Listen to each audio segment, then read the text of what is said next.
Muy buenos días, damos las gracias a la Dirección del Deporte Universitario por permitirnos este espacio. El día de hoy tengo el gusto de presentarles al doctor Didier Emanuel Castillo Zavala, que es residente en segundo año de la especialidad de Medicina de la Actividad Física y Deportiva, el cual tratará con nosotros el tema de salud mental y ejercicio. Bienvenido, doctor, muchas gracias. Hola, buenos días. Muchas gracias por la presentación y por el espacio que nos están dando. Pues como bien dijo la doctora, vamos a hablar hoy un poco sobre la salud mental y la relación que tiene el ejercicio en esta. Para empezar, pues vamos a empezar con unas definiciones, que es lo que conocemos como salud mental. Eh, de acuerdo a la Organización Mundial de la salud mental es un estado completo de bienestar físico, mental y social, y no solamente la ausencia de afecciones o enfermedades. Entonces, si vemos bien, la salud mental engloba varios conceptos. Entonces, no es solo estar libre de ciertas enfermedades, sino que es como tal un bienestar físico y mental además. ¿Y de qué se va a componer la salud mental? Pues la salud mental va a ser personal y va a ser subjetiva. Por eso es un poco complicado el establecer objetivamente cuando una persona está bien, cuando una persona carece de salud mental. Entonces, hay varias pautas que nosotros vamos a seguir para decir que una persona tiene salud mental. Esto, como les decía, es personal, es muy subjetivo y es una sensación de un bienestar interno, como nosotros percibamos ese bienestar, que nosotros tengamos conformidad con nuestros propios valores y creencias, un sentimiento de paz con uno mismo y sentimientos positivos y optimistas sobre la vida. Por otra parte, cuando una persona carece de salud mental, hay varios trastornos. ¿Y cómo definimos trastornos? Son un grupo de enfermedades que van a tener cambios persistentes, ya sea en los pensamientos, en las emociones y los comportamientos de las personas. Y estos van a estar caracterizados porque van a tener, las personas que padezcan estos trastornos van a tener angustia o van a tener incapacidad para realizar actividades de la vida diaria, ya sea actividades sociales, ocupacionales o de otro tipo. En este caso, como la mayoría de personas que están viendo esto se enfoca a una población universitaria, pues va a afectar tanto al rendimiento académico como al rendimiento deportivo, que vamos a abordar un poco más adelante de esto. Hablando un poquito de cuál es la prevalencia, qué tantos de estos trastornos hay en nuestro medio, pues vemos que a nivel mundial aproximadamente el 13% de toda la población ha sufrido algún trastorno mental. Si nos vamos un poquito más a nuestro país, pues en México el 9,2% de la población ha presentado por lo menos alguna vez en su vida un episodio de depresión. Aunado a esto, del 19,3% de la población padece síntomas severos de ansiedad y 30% en nuestro medio, en México, padece ansiedad de leve o moderada intensidad. Ahora, si nos vamos todavía más a nuestro medio, en un estudio que se hizo posterior al COVID, donde fue un estudio que se hacía en personas de 18 a 24 años, pues vieron que del 71% de esas personas en todo México, de esos jóvenes que estaban justamente estudiando una licenciatura, 71% presentaba o habían presentado depresión y 64% habían o estaban presentando algún episodio de ansiedad. Entonces vemos cómo los panoramas sí cambian y por qué es importante el conocer acerca de esto. ¿Cuáles son las causas por las que nosotros podemos padecer algún trastorno de depresión, ansiedad o algún trastorno de salud mental en general? Pues la etiología va a ser multifactorial. ¿Qué quiere decir esto? Que varias causas pueden ocasionarnos esto, principalmente factores genéticos, factores ambientales, donde nos desenvolvemos, y factores neurobiológicos. En cuanto a los factores genéticos, son más predisponentes los jóvenes, las personas que tengan antecedentes familiares.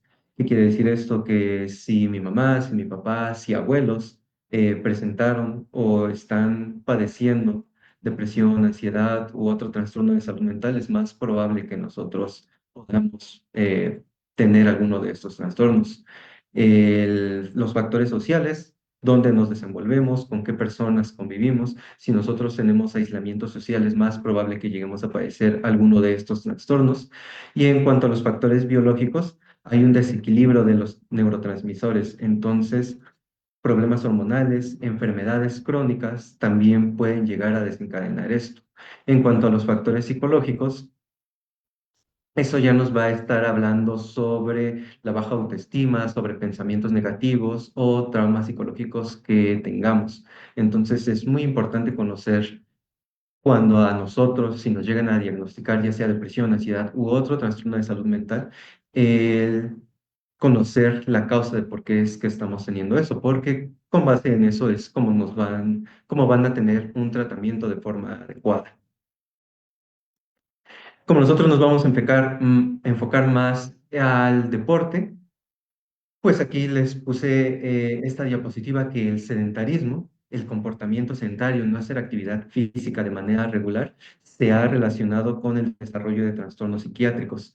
Entonces, la evidencia nos dice que este comportamiento sedentario se está asociando más con el desarrollo de depresión, principalmente, y con bastantes trastornos psiquiátricos. Entonces, aparte de tener esas combinaciones de causas que ahorita les acabo de mencionar, el hecho de ser sedentario, de no estarnos moviendo durante el día, va a aumentar aún más la probabilidad de que nosotros podamos padecer alguno de estos trastornos mentales. Por otra parte, pasa justamente lo contrario. Si nosotros realizamos actividad física o ejercicio de manera regular, se ha visto que podemos disminuir en gran medida la probabilidad de que nosotros podamos padecer algunos de estos trastornos mentales. ¿Y esto por qué pausa? ¿Por qué pasa? Porque la actividad física y el ejercicio van a ocasionar un estrés mecánico en el cuerpo y esta repetición que vamos a tener de forma continua van a causar distintas adaptaciones dentro de nuestro organismo.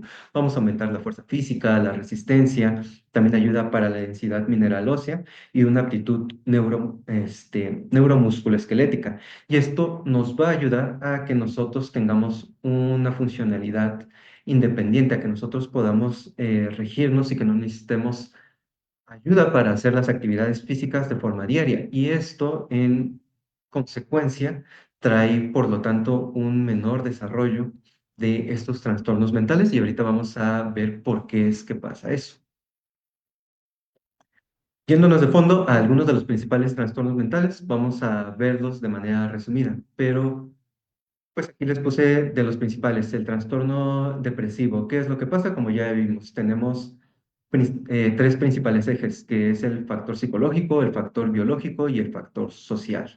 Entonces, como les mencionaba, estos factores pues van a estar involucrados tanto en nuestra genética, los antecedentes que tengamos de depresión, el abuso de sustancias es muy importante también si una persona fuma, si toma alcohol, que son las principales sustancias eh, que hay en nuestro medio, van a ser más predisponentes a tener este trastorno depresivo. Los síntomas depresivos nos van a ocasionar varios síntomas, principalmente síntomas afectivos.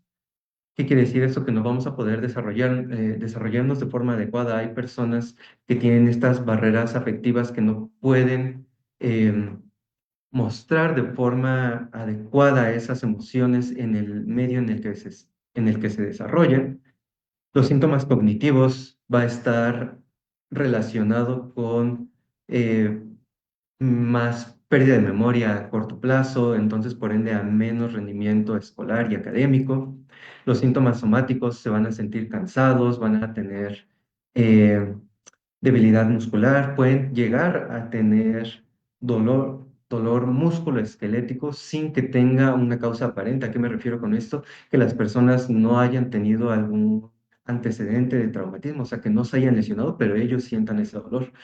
Traspolándolo a la población universitaria que hace deporte, probablemente y hayan tenido alguna lesión que vaya a tardar más en recuperarse y eso también puede ser por los síntomas depresivos que pueden llegar a estar ocasionando.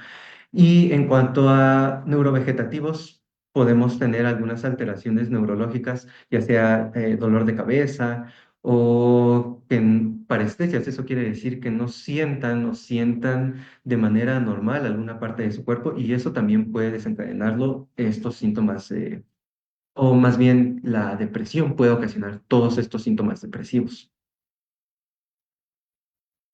El TDA, que es el trastorno de déficit de atención e hiperactividad, también va a ser un trastorno prevalente y esto se va a dar más común en población infantil, aunque también la población juvenil, la población universitaria no está exenta de esto y también es muy común. Sin embargo, el diagnóstico se suele hacer en edades tempranas en la infancia. ¿Cuáles van a ser las características de este trastorno? Que va a haber una dificultad para mantener atención, va a haber un exceso de la actividad motora, los pacientes tienen la necesidad de estar haciendo algo, entonces, por ende, muchos pacientes van a tener una falta de control sobre sus impulsos. Las primeras manifestaciones, como les mencionaba, van a ser en edad preescolar y esto a la larga nos va a tener varias repercusiones funcionales. Eh, lo mismo, todos estos trastornos mentales, si bien tienen diferentes características una de la otra, nos pueden llevar a tener eh, una alteraciones que van a ser similares. ¿Por qué les digo esto de similares? Porque las repercusiones funcionales van a ser muy parecidas a las de la depresión o a las de o en la ansiedad, que van a tener mucha dificultad para desenvolverse en su medio social, van a tener bajo rendimiento escolar y como les mencionaba, esto a pesar de que lo diagnosticamos muy temprano en la infancia, las repercusiones van a seguir en la adolescencia y en la adultez. Entonces, lo académico, lo laboral, las relaciones interpersonales van a estar muy afectadas. En cuanto a la prevalencia, en niños, mundialmente se estima que el 5,3% de la población infantil llegan a estar diagnosticados con este trastorno de déficit de atención. Y de estos pacientes que lo diagnostican, el 80% se va a continuar en la adolescencia, a pesar de que lleven un correcto tratamiento. Y de estos, el 50 hasta el 60% van a continuar hasta la vida adulta. Entonces, muy importante saber que la gravedad de este trastorno, a pesar de que se esté tratando, no va a ir disminuyendo conforme a la edad. Este trastorno de déficit de atención va a ser más prevalente en hombres que en mujeres y va a ser de una relación de 8 a 1. Eso quiere decir que por cada 8 hombres que la padezcan, una mujer lo va a padecer. Y en la comunidad depende de en dónde lo estamos estudiando, pero se ha visto que en México, en los niños, va a ser de 3 veces en hombres en nuestro medio, en México, por una mujer. Entonces vemos que también pues, es un trastorno para tener mucho en cuenta. Entonces, ¿qué factores van a estar desencadenando? eh, Aquí van a estar también habiendo factores psicosociales. Los genes igual van a ser una parte muy importante. Si en nuestra familia hay personas que lo están padeciendo, es más probable que nosotros lo podamos llegar a padecer. Eh, la herencia se ha visto que en estudios en gemelos que hasta el 75% va a estar relacionado con factores genéticos y con factores neurológicos y también tiene que ver mucho cómo nuestra madre o las madres de las personas que tienen trastorno de déficit de atención hayan llevado su control prenatal. Si la madre fumaba durante el embarazo, si tomaba alcohol, eso puede llevar a un bajo peso al nacer de las personas y eso nos puede tener una predisponencia para desarrollar trastorno de déficit de atención. Entonces, es muy importante tener estos datos y muy importante, algo que no les dije en depresión y ansiedad, pero es muy importante que estos números que les estoy mencionando son personas que ya están diagnosticadas. Sin embargo, muchas veces estos trastornos de salud mental están infradiagnosticados. Entonces, es muy probable que estos números sean más altos debido a que nosotros no tenemos como una cultura en general para tratar estos síntomas. Entonces, es muy importante si nosotros sabemos que en nuestra familia hay estos antecedentes, el que nosotros podamos tener un acercamiento médico adecuado para que nos hagan un diagnóstico temprano. Este trastorno de déficit de atención se puede dar principalmente por dos grandes grupos de síntomas: síntomas de déficit de atención y síntomas de hiperactividad. En cuanto a los síntomas de déficit de atención, se ha visto que principalmente todas esas personas que tienen el trastorno como ya diagnosticado de déficit de atención, del 20 al 30% van a tener estos síntomas predominantes de déficit de atención. Del otro al 5 al 10% van a tener síntomas predominantemente de hiperactividad. Sin embargo, del 50 al 70% van a tener una mezcla de estos dos síntomas. Entonces, es lo que más vamos a encontrar, que se mezclen tanto los síntomas de déficit de atención como de hiperactividad. Ahora, como les mencionaba, dentro de todo esto, pues vamos a tener una edad preescolar y van a llegar hasta la adultez. Entonces, dependiendo de en qué etapa nos encontremos, si en preescolar, edad escolar, adolescente, van a ser los síntomas que más predisponentemente vamos a tener. Entonces, en preescolar, pues vamos a tener esa impulsividad, esos trastornos del lenguaje. Mientras más nos acerquemos a la adolescencia, podemos tener más trastornos tanto de depresión como trastornos bipolares. Entonces, conforme más nos vayamos acercando a la adultez, estos síntomas de trastornos de déficit de atención pueden ir variando. Entonces, por eso es muy importante que nos acerquemos, ya sea a psiquiatría principalmente, que son los expertos en diagnosticar este tipo de trastornos. En etapa, como les mencionaba, como también se van a ir eh, teniendo diferentes trastornos a lo largo de la vida, también son los riesgos o las complicaciones que vamos a poder ir visualizando. En la etapa escolar, pues vamos a tener bajos logros académicos, baja autoestima, dificultades por esas conductas impulsivas. Conforme más nos vamos acercando a la adolescencia, este tipo de personas que van a ir arrastrando este tipo de trastornos van a ser más susceptibles a que usen sustancias ilícitas, ya sea tabaco, ya sea alcoholismo u otro tipo de sustancias.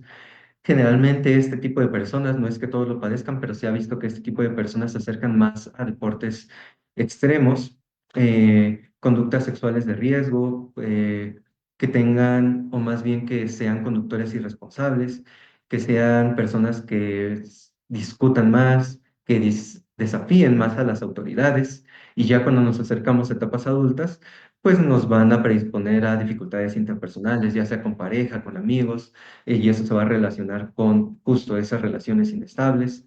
Eh, También nos va, más que bajos logros académicos, se puede relacionar con que no puedan conseguir trabajo, por ejemplo, o que no puedan sustentar a sus familias en dado caso de que ya sea un sustento para su familia. Entonces, si vemos a lo largo de la vida, van a ser las diferentes complicaciones que nosotros podamos estar pasando. Pasando a otro trastorno de salud mental, tenemos a la psicosis. La psicosis como tal se define como una pérdida de contacto con la realidad. ¿Y qué síntomas vamos a poder tener? Pues principalmente alucinaciones, ideas delirantes, desorganización del pensamiento. Eso quiere decir que nosotros estamos pensando cosas y que no estemos llegando al objetivo de esos pensamientos. Desorganización de la conducta, que estemos haciendo algo, no acabemos lo que estamos haciendo e inmediatamente estemos haciendo otra cosa. Entonces, a nivel mundial, se ha visto que aproximadamente 23 millones de personas sufran de psicosis. Eh, Entrándonos un poquito más a otros trastornos, tenemos también los trastornos de la conducta alimentaria, que este tipo de trastornos es uno de los pocos trastornos de salud mental que sí se ha visto más, que se ha visto y se encuentra más en población que hace deporte, y eso en cierto tipo de deporte.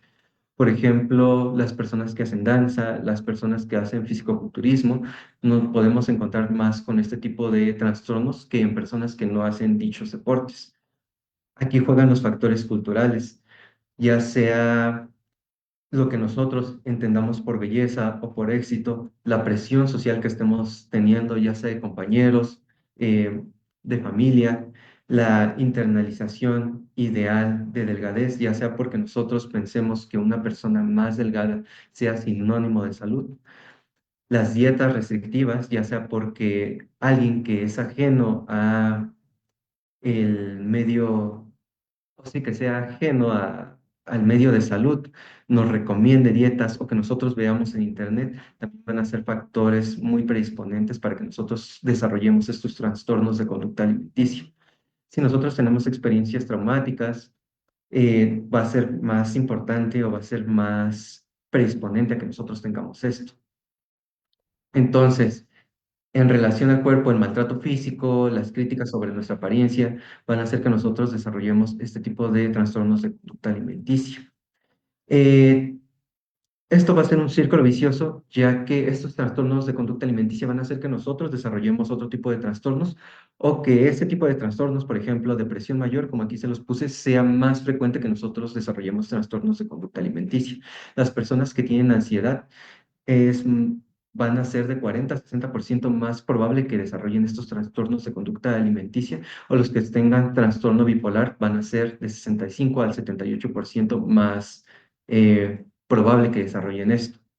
Entonces, si nosotros tenemos ansiedad, vamos a tener un 65% más frecuente que tengamos esto, o si tenemos abuso, trastorno de uso de sustancias, vamos a tener más asociación. Entonces vemos que los trastornos de salud mental pocas veces vienen solos, generalmente vienen acompañados y esto se hace un círculo vicioso. Entonces, por eso es que les mencionaba que es muy importante que nosotros tengamos como un asesoramiento con un profesional de la salud que sea un experto en estos temas, porque rara vez viene solo y es un tratamiento conjunto, no nada más es tratar ese problema, sino todo la cadena de problemas que puede llegar a tener un solo trastorno. ¿Cómo afecta ahora sí el ejercicio a todo esto? Si nosotros estamos realizando actividad física o ejercicio físico de manera regular, nosotros vamos a producir internamente algo que se llaman opioides. Principalmente se han estudiado varios, pero dentro de esos principales hay uno que es la beta endorfina. Esa beta endorfina que se produce en nuestro sistema nervioso cuando nosotros realizamos ejercicio va a disminuir esos síntomas de ansiedad y depresión. Si nosotros hacemos esa actividad física, vamos a estimular a una glándula que se llama hipófisis y eso va a disminuir esos niveles de cortisol dentro de nuestro sistema cardiovascular y eso nos va a ayudar a un balance entre la leptina y la grelina. Estas hormonas son las encargadas de saciar nuestro apetito o de darnos hambre cuando nosotros no hemos comido durante mucho tiempo. Entonces, si la actividad física regula estas hormonas, es menos probable que nosotros desarrollemos estos trastornos de conducta alimenticia. En cuanto a la salud mental, como tal, el ejercicio va a tener varios efectos inmunomoduladores. Como les decía, va a optimizar las catecolaminas, como el cortisol. Si nosotros disminuimos esos niveles de cortisol, nosotros vamos a tener menos niveles de ansiedad, menos niveles de depresión, además de que vamos a tener una disminución a nivel sistémico, a nivel general de nuestro cuerpo, el ejercicio por sí mismo.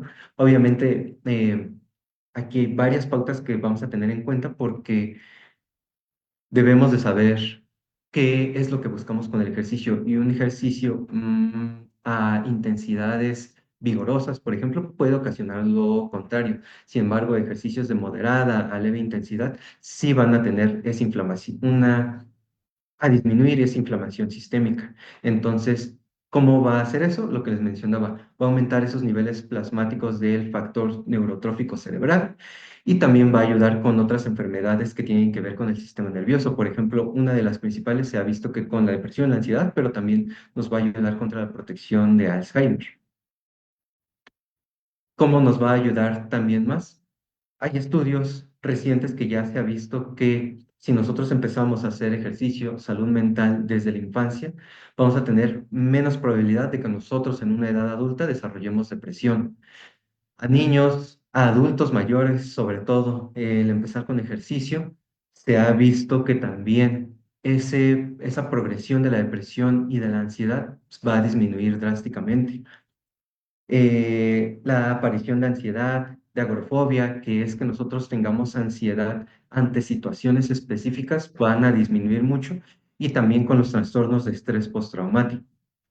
Personas que hacen actividad física de manera regular, hay un menor riesgo de padecer estos trastornos de ansiedad de un 21 hasta un 27% menos para que desarrollen estos trastornos. Si vivimos, pues todos esos trastornos de salud mental tienen varias etiologías, que era lo que les mencionaba. Hay que saber el por qué se está desencadenando, pero el hecho de que nosotros ya estemos haciendo ejercicio vamos a tener una probabilidad mucho menor para que lleguemos a desarrollar esto.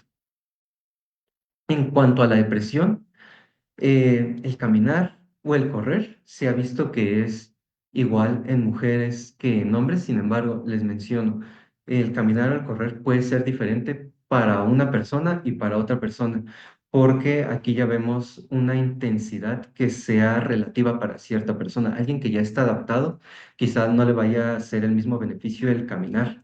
Pero si el correr a una persona que no hace o está desacostumbrada a hacer actividad física, quizá el caminar solamente les puede ayudar muchísimo a los síntomas de depresión y ansiedad. Aquí sí depende de cada persona, y por eso es importante el que una persona que esté capacitada para eh, prescribir ejercicio y actividad física los esté valorando. Entonces, entrenamientos de fuerza también se ha visto más efectivo en mujeres y en mujeres jóvenes, sobre todo, que ha ayudado a reducir estos eh, síntomas de depresión y ansiedad.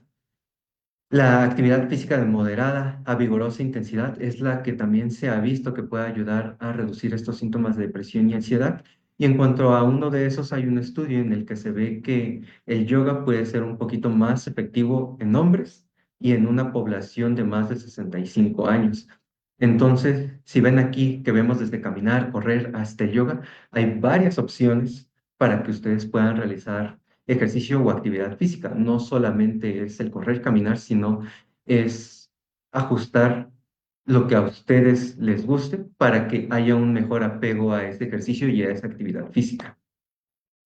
En cuanto a la psicosis, el ejercicio se ha visto que una mejora la función cognitiva, esos dominios de cognición que van a tener las personas, como el trabajo de memoria, la atención, se ha visto que mejora mucho. Otra vez en este artículo pone al yoga como una de las principales ejercicios que se vio en cuanto a la mejora de psicosis. Y esto pues nos va a predisponer a una mejor salud socioocupacional. Eso quiere decir que las personas se van a poder desarrollar más en el medio en el que se desarrollan, llámese la escuela, el trabajo. Entonces, el hecho de hacer ejercicio de manera regular nos va a ayudar mucho a eso. En cuanto a los trastornos de afectivo bipolares, el que nosotros empecemos a incrementar la actividad física va a reducir las manifestaciones sintomáticas. Principalmente la actividad física de moderada intensidad. Se ha visto una mejora con los hábitos en la dieta y mejora esos resultados a muy largo plazo. En cuanto a la ansiedad, igual, esto principalmente se ha visto que el ejercicio de fuerza va a mejorar muchísimo esos síntomas de preocupación entre los adultos, y va a mejorar muchísimo los síntomas cuando nosotros nos hayamos acostumbrado más a estar haciendo esto de forma regular. Las personas que quizás empiecen, probablemente por los tiempos, vayan a sentir que no tienen mejora, pero conforme más se vayan acostumbrando a hacer estos ejercicios de forma paulatina, van a empezar a tener un avance más progresivo.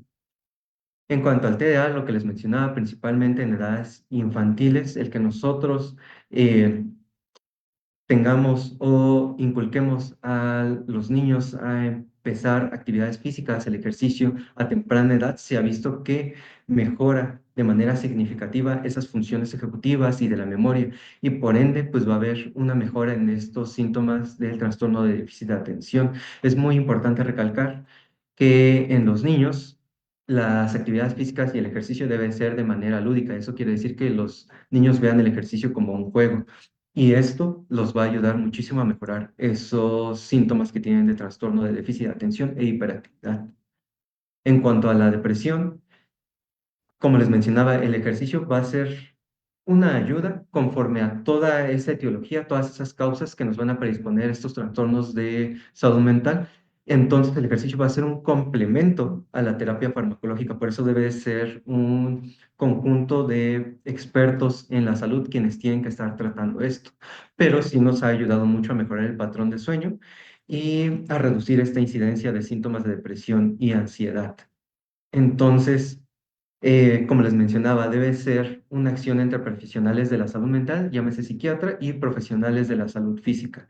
Entonces, si hacemos esta combinación, las personas van a tener un mejor resultado a largo plazo y, pues, por ende, van a tener una mejora en los síntomas de depresión, de ansiedad y de cualquier trastorno de salud mental.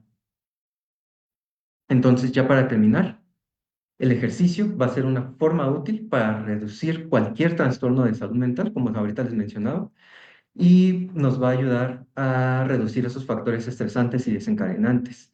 Entonces, cualquier deporte, si ustedes tienen ya diagnosticado o si creen que tienen alguno de estos síntomas que acabamos de mencionar, acercarse ya sea a un profesional de la salud. Y si a ustedes les gusta el deporte o están interesados, ya ven que tenemos una amplia gama de deportes. El ejercicio, la actividad física se debe de acoplar a ustedes, no ustedes acoplarse a que alguien les ponga correr. Si a ustedes no les gusta correr, hay una amplia gama de deportes y actividad física que ustedes pueden hacer. Entonces, acercarse a expertos o profesionales de la salud que los puedan asesorar en esto. Y pues eso sería todo. Muchas gracias, doctor. Siempre es lo que mencionamos al final de estas pláticas, que siempre es mejor hacer algo que no hacer nada, y eso a todos los niveles. Y en cuanto a la alimentación, ¿hay algo que se haya estudiado con respecto a estos padecimientos? Sí, sí, sí se ha estudiado. De hecho, les digo, esto es como un resumen, a pesar de que ya nos tardamos, pero es un mundo esto. La alimentación sí se ha visto. Principalmente el exceso de grasas saturadas, que tengamos una dieta hipercalórica o hipocalórica, se ha asociado más a que aumentan esos trastornos de depresión y ansiedad. Ya les mencionaba que la depresión puede tener una amplia gama de síntomas, sin embargo, uno de ellos es que tengamos poca energía. Si nosotros también tenemos una dieta hipocalórica, pues vamos a tener todavía menos energía y va a ser un círculo vicioso. Entonces, tanto el ejercicio como el que tengamos una buena alimentación nos va a ayudar muchísimo con ese tipo de síntomas, pero claro, la dieta está también muy relacionada con estos trastornos de salud mental. Y me imagino que esto involucra los alimentos chatarra, o sea, que no son Sí, los más recomendables, ¿no? sí, claro. Y en cuanto a tipos de actividad física, ¿hay algo más específico para cada tipo de trastorno o el ejercicio en general? Sí, el ejercicio en general se ha visto que mejora, sin embargo, hay varios estudios que tienen más evidencia, sin embargo, no porque no se haya estudiado, sino que se ha estudiado en poblaciones específicas. Por ejemplo, el ejercicio de fuerza se ha estudiado más en pacientes más grandes, de estudios de más de 55 años, de 65 años, que sí tienen mejoría. Por ejemplo, hay poca evidencia o más bien hay más evidencia con ejercicios de predominio aeróbico. Esto quiere decir correr, nadar, la bicicleta en personas más jóvenes, pero aún así el ejercicio en cualquiera de sus presentaciones, llámese fuerza, ejercicio aeróbico, se ha visto que mejora muchos estos tipos de trastornos, principalmente depresión, ansiedad. Sin embargo, ejercicios como el yoga, que lo mencionaba, pues también se ha estudiado más, pero esto por el tipo de ejercicio que son movimientos como muy precisos, que ayudan también a la flexibilidad, que ayudan al equilibrio. Entonces, por el tipo de ejercicio se ha visto que ayuda más, por ejemplo, a trastornos específicos como la ansiedad. Pero es lo que les mencionaba, si a ustedes no les llama la atención el yoga y les llama más la atención ir al gimnasio o ir a correr, también es una muy buena herramienta para que ustedes lo estén haciendo. Ok, pues muchísimas gracias, doctor. Y damos las gracias a la Dirección del Deporte Universitario por permitirnos este espacio, y nos vemos en una próxima sesión. Gracias. Muchas gracias.